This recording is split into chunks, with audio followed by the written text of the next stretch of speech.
আসসালামু আলাইকুম। প্রিয় কুয়েত প্রবাসী ভাইয়েরা, আশা করি সবাই ভালো আছেন, সুস্থ আছেন।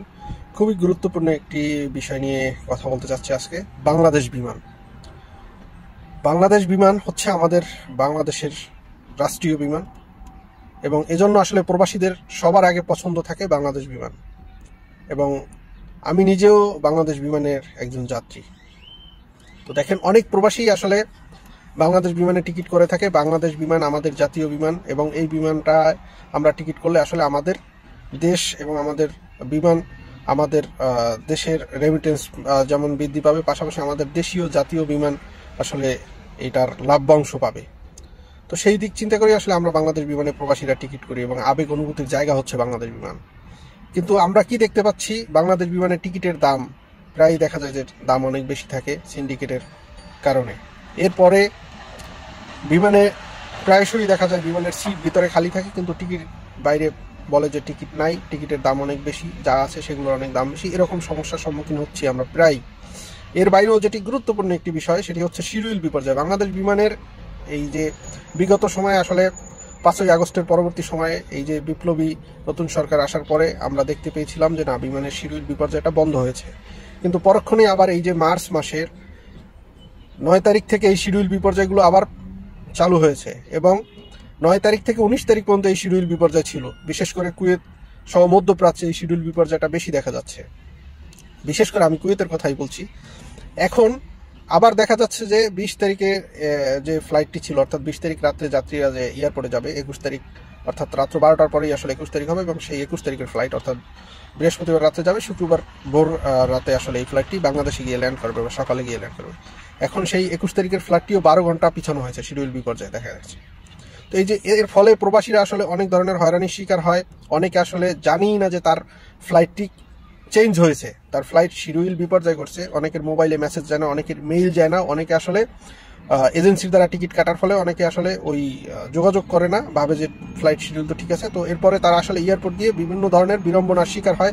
তারা বাড়ির থেকে রওনা দিয়ে আসে, বা বিদেশে থাকলে তারা বিদেশ থেকে রওনা দিয়ে যাওয়ার পরে এয়ারপোর্ট থেকে আবার কষ্ট করে তাকে ফেরত আসতে হয়। এই যে ভোগান্তি, এর পাশাপাশি একটা মানুষ ছুটিতে যাওয়ার পর একটা নির্দিষ্ট সময়ের জন্য টিকিট করে, তো সেই ব্যক্তি যদি দেশের থেকে আসার সময় তার ফ্লাইট পরিবর্তন হয়, তার শিডিউল বিপর্যয় দেখা যায়, তখন তার কোম্পানিতে আসলে তাকে জরিমানা গুনতে হয় নির্দিষ্ট সময় সে না আসার কারণে। অনেক ক্ষেত্রে আসলে অনেকের ভিসা ক্যান্সেল পর্যন্ত হয়ে যায় এই শিডিউল বিপর্যয় ফলে। এবং আমাদের আবেগ অনুভূতির জায়গা বাংলাদেশ বিমান আমাদের প্রবাসীদের সাথে কিভাবে প্রতারণা করতেছে দেখেন, কিভাবে যাত্রীদের হয়রানি করতেছে সেটা দেখেন। ঈদের আগ মুহূর্তে আমরা প্রবাসীরা অনেকেই আসলে টিকিট করছি যে পরিবার পরিজনের সাথে এই ঈদে আমরা দেশে গিয়ে ঈদ করব। কিন্তু এখন যেভাবে শিডিউল বিপর্যয় দেখা যাচ্ছে, আমরা সন্দিহান যে সামনে যে ঈদ, সেই রমজানের ঈদ উপলক্ষে আসলে অনেকেই 28 তারিখের, 29 তারিখের, 28 তারিখের বা 30 তারিখের ফ্লাইট টিকিট আগেভাগে কেটে রেখেছেন যে শেষ মুহূর্তে তারা পরিবারের সাথে ঈদ করার জন্য যাবেন।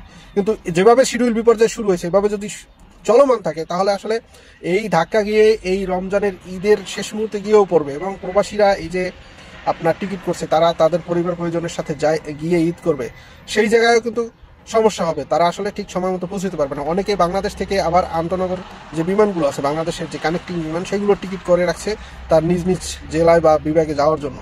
এখন সেক্ষেত্রেও সমস্যার সম্মুখীন হচ্ছে। এখানে শিডিউল বিপর্যয় মানে ওই টিকিট কিন্তু আর ফেরত পাচ্ছে না, বা পরক্ষণে দেখা যাচ্ছে পরের দিনের যে ফ্লাইট এসে যাবে কানেক্টিং বিমান, সেই বিমানের সিট নেই, টিকিট নেই।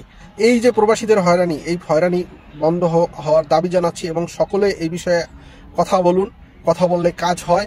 সকলে বাংলাদেশ বিমানের এই যে শিডিউল বিপর্যয়ের বিরুদ্ধে কথা বলুন, এবং আমরা চাই যাতে ঈদের আগ মুহূর্তে এই ধরনের শিডিউল বিপর্যয় না ঘটে। বাংলাদেশ বিমানের কর্তৃপক্ষের প্রতি দৃষ্টি আকর্ষণ করছি, প্রবাসীদের সাথে হয়রানি বন্ধ করুন। প্রবাসীরা বাংলাদেশ বিমান বিমুখী হচ্ছে এই শিডিউল বিপর্যয়ের কারণে। দয়া করে আমাদের জাতীয় সম্পদ, আমাদের দেশের সম্পদ বাংলাদেশ বিমান, এটাকে যাত্রীদের এবং বাংলাদেশি যাত্রীদের সেবার মান ভালো করার অনুরোধ করছি, এবং যাত্রীদেরকে আসলে যাতে যথাসময়ে শিডিউল বিপর্যয় না ঘটে, যথাসময়ে প্রত্যেকটি বিমান আসলে গন্তব্যস্থানে পৌঁছে যায়, সেই ব্যবস্থা করার অনুরোধ জানাচ্ছি। পরিশেষে আমরা ভালো কিছু চাচ্ছি, আমরা বাংলাদেশের পক্ষের শক্তি।